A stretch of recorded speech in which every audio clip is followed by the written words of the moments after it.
Hello, and welcome to Clever Connections podcast. My name is Alana, and this is my friend Nick. He's here with me today just to have a good conversation. But before we get started, I do want to say thank you to our sponsor, Si Senor Restaurant here in Cleveland, Ohio. They have let us use their space today.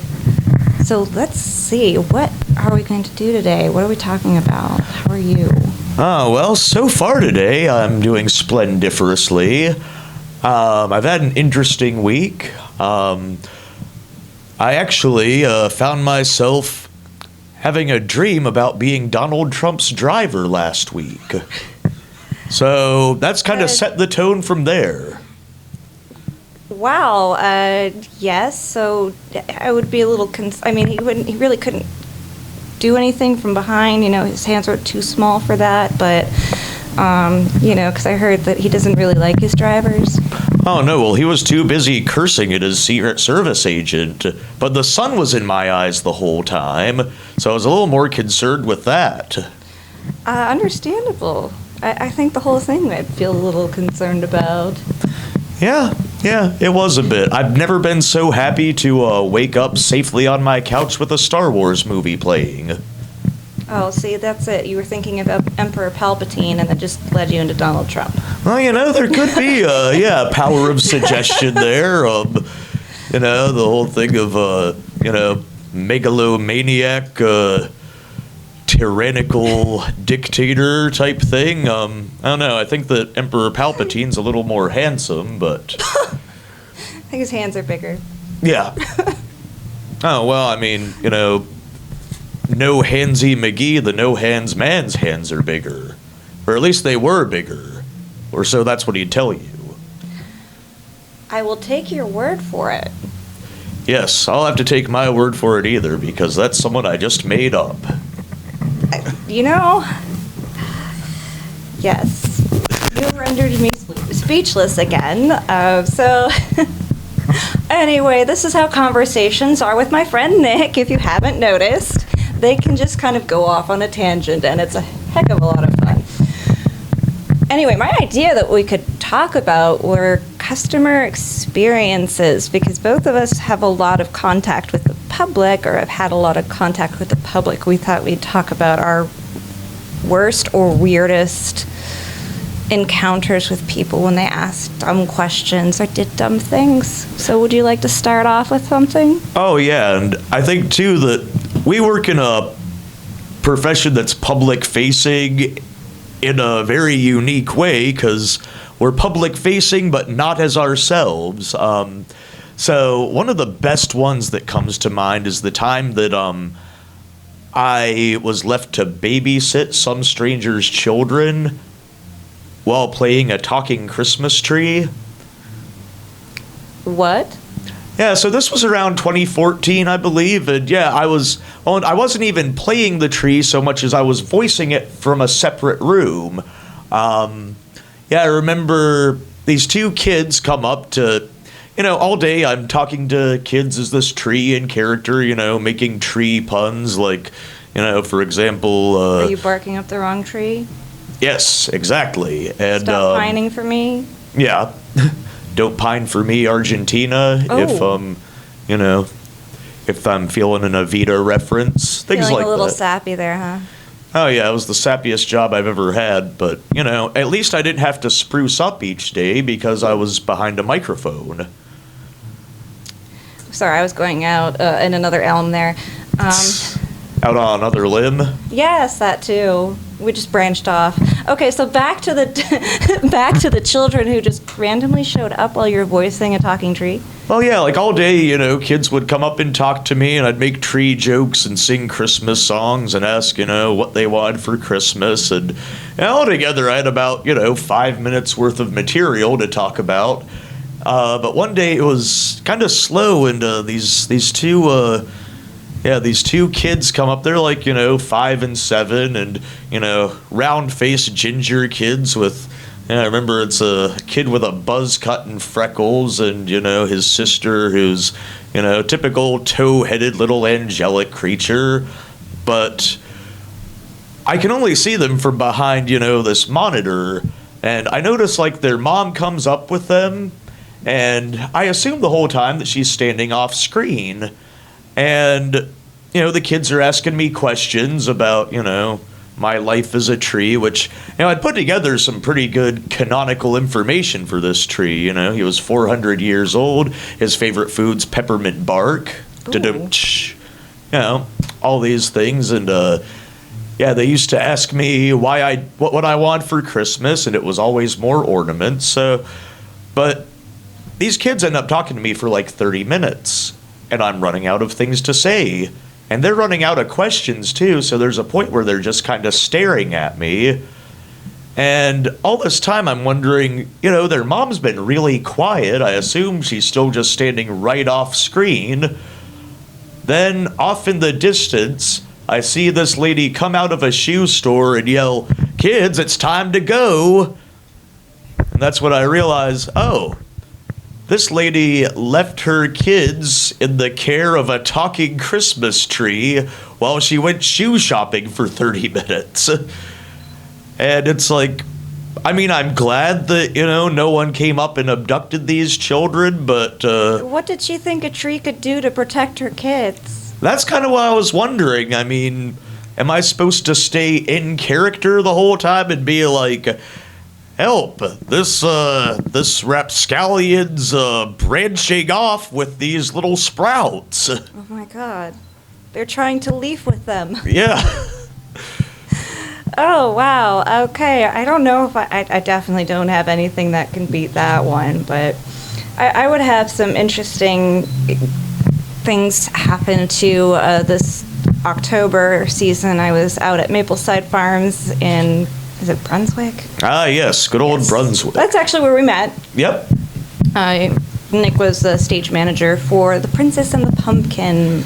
Yes, it's weird, the idea of me being organized. I know, right? But it actually, somehow you were able to pull it off, and so well that they want you again next year. So I've heard, yeah. And, it's just another character, though. That's the character that I play called Nick with his crap together. I actually ended up having to babysit a gentleman's little 2-year-old girl as my character as well, but it was a little bit of a different situation. They only had like these porta potties, and he really needed to use the bathroom. And okay, I can get it. A guy doesn't want to take his 2-3-year-old little girl into a porta potty with him, but he also doesn't want to leave her alone. I obviously am working for the place, but honestly, it was still really awkward because I'm like, hi, I don't know this person. You're not really talking. I'm like, I'm just going to make sure nobody takes you, so we're going to talk. And I like the color pink. What color do you like? It's like, I don't know what to say to this kid. She's not even answering. Well, which character were you at the time? I was the fortune teller. It was the day I was the fortune teller. That's right, yeah. Yes. And interestingly enough, as a fortune teller, I started coming up with these different things. Like I would tell the kids, I see candy in your future, but if you don't brush your teeth, there will be cavities. Stuff like that. And then people would ask me if I was a real fortune teller. And then, if you're a real fortune teller, prove it. And these kids would be all lined up, and I'd be like, you don't like to do homework. And then I'd be like, and you don't want to go to bed on time. And they're like, oh my gosh, how does she know? So I have no idea how I could possibly know any of that. But the more interesting thing would be I had this little skit where I'd go up to people, the spirits are trying to contact you about your car's extended warranty. And as soon as I would say that, some people would start crossing themselves. I'm a Christian, stay away from me, spirits. And I'm like, I'm just joking around. I'm making fun of car's extended warranty. Another person took their fingers and boy, that seems like stay away. A lot of effort. My assumption's always been that an all-powerful God has an even more powerful sense of humor. I wonder if he'd been laughing at that point, because I was trying not to. At first I was like, huh? You do know I'm an actor. It's well, if I'm that good of an actor, I should get an Academy Award then. All right. Oh, yeah. Yeah, if you're able to, scare people into thinking that, you're communing with the devil or something, yeah. Well, let's just face it, these places that are trying to sell you fake car extended warranties are definitely from the devil. So that's true. I can kind of see their point there. It was Scary Weekend. What was Halloween weekend or the weekend before Halloween? Yeah, not so spooky fest, I think. Yeah, it really wasn't that spooky, but I think my character ended up freaking more people out than Frankenstein did. So there's that. I wanted to know too, because your son played an interesting character that day too, and of course I absolutely loved it. But I'd be interested to hear how people reacted to that, because I don't know if you want to go into detail, but his character seems almost a little more real. Yes, well, he decided to be a mad scientist, and so he had this like big wig on that was white and poofy hair, and he had like fake body parts in a little bag that said organ transplant, and so he would go up to people, "Oh, do you want to help me with my science experiment?" He came up with this all on his own too. It was like he was doing better than some of the other people who were acting as, you know, doing some improv. Just saying, he was really good. Yeah. So he goes, "Do you want to help me with my science experiments?" And this girl comes up. She just goes, "Yes, I do." And so he had to come up on the fly. He never expected them to say yes. He had to come up with this like on the fly. Okay. So here he had this little beaker flask thing with water. And he put an eyeball in it, and he says, "Well, take this eyeball and squeeze 3 drops of blood." So she actually held this fake little eyeball and like pretended to squeeze it and stuff. And he did some other stuff, and he goes, "Good, my experiment is done. It's alive." She's like, "That's it?" He's like, yeah. No, I don't remember what he said actually. She's like, "Well, that." She's like, "It didn't do anything." I was like, okay. Well, it's like, what was she expecting? I guess she wanted it to explode. Yeah, or I was thinking, a genie to come out of it, or like to be chloroformed and wake up in a tub of ice with a kidney missing. I don't know. That would be the fear that would invoke in me. Well, yeah. I mean, let's just say that he didn't look like the type who'd steal your kidneys. Well, that's what kidney thieves always look like. Do you have something you need to talk about? Well, no, it's just a theory, really. Okay. The theoretical kidney thieves that, well, that kind of, gets into another thing about just our dealings with the public. You ever find that you get really weird anxieties that no one else in any other profession would ever have about the public? No, usually my only anxieties when dealing with the public, other than are they going to be mean to me, is please don't smell bad. Yeah. Because like sometimes you get into areas where you're in very close quarters with other people, and you have to continue to be professional, and this person hasn't had a bath and oh my gosh, so long. Actually, this brings me to a specific story.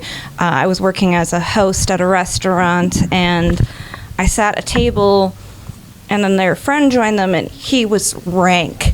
Did he rank among the smelliest people you've ever met? I could smell him 10 feet away. It was so bad that I could not seat anyone in the area around him. And I'm like, this is ridiculous. I don't even know what to do. So I think the manager ended up telling him the next time he comes in, he has to make sure he doesn't smell bad because he's, it's hurting our business. Yeah. But I was like, what on earth? How do you know? Like, what is wrong? This is days before COVID, so you couldn't even use, I lost my sense of smell due to COVID as an excuse. And it wasn't even, it was so bad that, it wasn't just, oops, I forgot to put deodorant on this morning. This was like, I've been working out, I've been not, his hair was greasy. It was so gross. I'm like, what on earth would make you feel that you should go out into public to a nice restaurant? I'm not talking you're going through the drive-thru at McDonald's because you've had a really long-ass day and you've been working hard and you've been sweating, you stink, but you need food. Okay, yeah, that's normal. But you don't go to a sit-down nice restaurant smelling like you crawled out of a garbage can. Well, no, unless he actually did. That was the weird thing, is that he wasn't dressed dirty. His clothes seemed clean, but oh my gosh, it was so bad, I thought I was going to vomit, honestly. And I could still smell him where I was standing at my host booth, and he was way far away. I'm like, oh my gosh, please leave, please leave. It just makes me think maybe it was all part of a goof, like some prank show that they never revealed where, you know... You would think that. Well, yeah, I feel like... I don't know. I always jump to the most bizarre explanation because then the real explanation is, you know, feels comforting by comparison. No, that would make a little bit more sense. See, people just don't make sense. They just do things. And when I worked at Dunkin' Donuts. Yeah. You know, I'd get there, I'd be there, my shift would start at 5 o'clock in the morning. You'd have somebody come in like 5:15 in the morning. What kind of donuts do you have? Well, you know, we just opened, so we have all the flavors. What flavors are they? And I would go through all the flavors, and they would go, okay, just give me 2 plain glazed. Why didn't you just ask for 2 plain glazed in the first place? Obviously, we have them. Right, the most common thing ever. Or if you want a Boston cream, do you have Boston cream today? You know, something like that. Yeah. But like, why make me go through all the flavors just for a glazed? And it wouldn't just happen once. It happens so often. It would be like, we really should have started a drinking game with it. Every time, everybody take a shot every time they make you go through the entire list and then order just a plain glazed. See, that kind of makes me feel like, yeah, that's someone who's like on a quest to see how many hoops they can make an employee jump through. That's like something I would run into back when I was doing sales and customer service for a large performing arts center. You know, most of the time it was great. I mean, I love theater, so if I'm going to be in a sales position, selling theater is kind of ideal for me. Right. But, you know, we'd get the theater equivalent of that where someone would call and they'd want to know every seat we had available for every day of whatever performance they wanted to see. And wouldn't it be easier for them to go online and view that? Well, see, that's kind of why we existed, is for the people who can't figure out how to go online. So, you know, mostly the elderly. Not to hate on the elderly, but that's who doesn't go online. Like, literally the only person I know without a computer is my 97-year-old grandmother. So, but yeah, they want to know. And, you know, these are shows that oftentimes are running for 3 weeks, you know, like there will be 25 or more performances. Why not tell them your budget range, what day of the week you prefer, and say, what's the best seat you can get me? Oh, see, that's what I would ask them all the time. But they'd be like, well, what seats do you have? And I was like, well, what day do you want to go? I can go any day. Well, I'm glad you're flexible, but there are like 10 other calls in the queue for people that, you know... just want to switch their tickets for a different day. Yeah, like, you know, people who want to do easy things, hopefully. Yeah. So I got really good at lying and just saying, well, the only days we have available, because I would just go with, you know, well, what's going to have the most options and just give them the best one. But, I mean, there were people that they were not satisfied. And then some people, it was the opposite problem where they wanted a specific seat, and if they couldn't get that specific seat, they weren't going. And those were at least shorter calls. That's true. That would be a much shorter call, but like, okay, if I can't have the seat I don't want to go, then why don't you get yourself some season tickets and reserve that seat for yourself the entire season? Yeah. Oh, yeah. Well, and ideally those conversations would lead into, you know, selling a season ticket package to someone, but again, more often it was people I don't want to go to all the different shows. I only want to go to this one, but I have to have this particular seat. Yeah, like it would be stuff like, you know, the big ticket shows like, you know, Wicked, Hamilton, Lion King, like stuff that when it comes around, everyone who's anyone wants to see it. And, you know, then otherwise, you know, these aren't people that are looking to discover a new favorite musical like I used to do. But so how was Cats? Cats was an experience. Yes, we both ended up seeing Cats the one day, and it was both of our first time we were Cats virgins before we went to the show, and I'm glad we didn't see the Taylor Swift CGI Nightmare version, but still, I kept looking at my watch. When is this going to be over? Well, and I feel like something as weird as Cats, like, you don't get the full effect in CGI because there has to be something real and tactile about the weirdness and, you know, let's be honest, artistic grotesquerie of it all. And I don't know, I'm so glad that I waited until I was, you know, a mid-30s weirdo to see it, because my mom tried to show me a video of it that she got from Blockbuster. I think it was just like a film performance or something. I was like 7 years old, and I couldn't just let it happen. I had to keep asking, why are they talking about this? What are they doing here? What's a Jellicle cat? And eventually my mom just turned it off like, you're never going to get this. You know what? After seeing it, we still never got it. Oh, yeah. See, now, though, I'm much more okay with the fact that there's some things I'm not going to get. I mean, honestly, the performance was amazing. The dancing was fantastic. Oh, yeah. Some of the songs were really great. Some of it was like snooze fest. But the more interesting thing was the guy who got arrested in the middle. Oh, yeah. Yeah. And see, I feel like, too, this just speaks to the state of mind that just letting Cats happen put me in. Because on the way out, we saw the police officers in the lobby, the rest of the guy, and I was like, you know what? Why not? I just asked him, hey, I saw you helping that guy out of the theater. Can you give us the scoop on what he was doing? And, I mean, I don't know. They just said he had to catch a bus somewhere. He was late for his bus. And I'm like, AKA, sounds to me like he was putting the slammer for a little bit to me. I mean, I could be wrong. He could have been just evicted if he was trespassing. Yeah. Too, but I don't know. It was just really weird. And the other thing is, like, if he was trespassing or had been known, like, to be in the theater, how do you find one person in a crowd of so many that isn't supposed to be there? It's like, I'm just trying to figure out what the heck happened. Yeah, well, you know, that kind of brings us back to, like, my whole thing about trying to make some weird sense out of humanity is you always want to know a backstory like that. Because it's like, you know, I mean, normally if someone's just, you know, in the theater that's not supposed to be there, you know, in the wrong seat or there without a ticket, that's something the redcoats can handle. It's like, yeah, they don't typically send police for that. Yeah, like, so what was the chain of events that needed the police involved? Not just one, two. Yeah. Two. And, like, this guy didn't look like much either. I mean, he wasn't, you know, he wasn't old enough to look like he was going to fall apart, but he was old enough to feel like, yeah, you know, this isn't any kind of, you know, mastermind of anything. He didn't look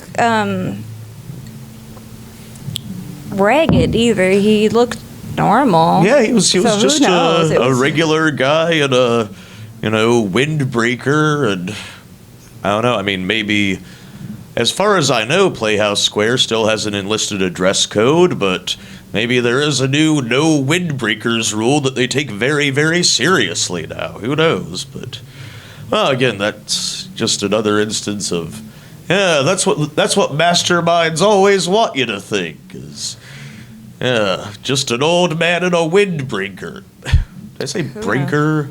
Brinker? I don't know. An old man in a windbreaker, brinking away from... Is that like drinking beer, brinking? Yeah. Okay, maybe he was brinking and he was a drunk. Yeah, maybe he brinked too much and he was being belligerent at intermission, but... Who knows? I don't know. Just, I admire, though, someone like that's commitment to seeing Cats, that, you know, they're not going to leave until law enforcement shows up. But, like, here, pro tip. If you're going to crash a theater show, Cats is not the one to do. You're better off staying home watching Netflix. Well, it does remind me, though, of... But then again, it might not be worth paying for it either. And this is somebody who loves Andrew Lloyd Webber. I do love the song Memory. I love Cats in general, but I can't do the play. I think it's worth whatever you feel Yes. like paying. Like, I don't know. I mean, I appreciate that I was using your ticket, but I still, I appreciate I didn't have to go through that torment alone. Yeah. I was like, here, if I have to sit through it, so do you. And I'm glad I did because Actually, it was still fun. It really was. yeah, and I don't know. There's little things you notice about it when you go in with no expectations. Like, oh, it's really just a couple hours of introducing folks. Right, and like people dressed up as cats dancing around on stage. I think it would have been more fun had I had something to drink. Yeah, It was yeah, one of like those. having something to imbibe upon, just I don't know, sort of to waft through Just the kind experience. of get into the subconscious realm that it seems to be floating upon. Yeah. That this is like way out there. Well, I mean, I did have just a nibble of a certain kind of candy before too, just to. Oh, that's why you were so Well, peaceful. I didn't want to have like an out of body experience, but like certain things, like whatever your poison is, I don't judge anyone for their poison as long as they don't make it society's problem. But ideally, it helps you waft. It helps so you waft. you were on through. that other level and able to experience the performance in a way I think it may have been intended to be enjoyed. Well, I mean, that's just kind of my attitude toward life in general as I'm getting to pre-middle age, I guess. Is I don't know. I think I spent so many years trudging. Now I'm ready to waft for a while, and cats is a good thing to waft through. And I'm glad that I can say I've seen it. I would definitely, if something else were there, I would trade my tickets for something else. Yeah. Well, that's like right before COVID, when that was slated for summer of 2020. Before all those shows are canceled, that was like the most swapped of the season ticket package, and it's like, yeah, I get it, but That's interesting. Yeah, I probably would have swapped. Like next time, I'll swap it for sure. well, and yeah, that's the thing. I don't think I need more of cats in my life, but I am open for more cats-like experiences. Like, see, now I kind of. There's a cat cafe we can always go to. I should bring my cat Oliver because he has been hard up for socialization. I don't know if you can just bring your cats in. I think these are like the ones that you can adopt and you can play with them. Oh, that's right. They come with their own cats. Not like the That's dog right. bars where you can bring your dog into the bar and Yeah, give there it was some beer, have some drunk dogs. there's actually a great dog bar in Battery Park near my end of town. Terrestrial Brewing. I haven't been there since pre-COVID, but so I don't know if it's still a dog bar, but dog that they would get drunk all the time, and like they had a little side room for it to throw up in, and Poor dog. well, it had a problem. They're really. I don't know if they've created doggy AA yet, but that dog needed to be there apparently because, like, now Why it didn't would you help that. let it though? That's the thing. Well, I don't think that these guys were in any state of mind to not let anything do anything. Like, there's also, I think this was part of the same cadre of people. I might be mixing up a couple of dad stories from that time, but there's this guy Mooser that was among the group that, like, his thing was he would just show up with a block of cheese and like pull chunks off of it with his fingernails and then clean it out and eat them. So that's like, that shows you where the human inhabitants of this apartment were at. Yeah, I mean, honestly, this really does go to our topic of weird people encounters. Less customer service experience now, but weird encounters you have with just people in general. Well, and it's like that's kind of why I think my expectations of humanity, I don't know if it's so much that they're low, but nothing surprises me anymore. Well, having worked in the restaurant business, I always found it, and this is pre-COVID again, I always found it weird how many people would blow their nose at the table. It just, ew, go to the bathroom. It's like, we eat here. We eat here. I would have a fit if my son blew his nose at the table. Oh, yeah. It would be like, No, that does not happen. But you see so many people doing this. It's like, did your mother never teach you? See, I feel like if my mother ever sees this, she's going to be like, you did that all the time, Nick. And I'm sure she tried to teach me, but I don't know. There's a point where I think I had to learn shame on my own.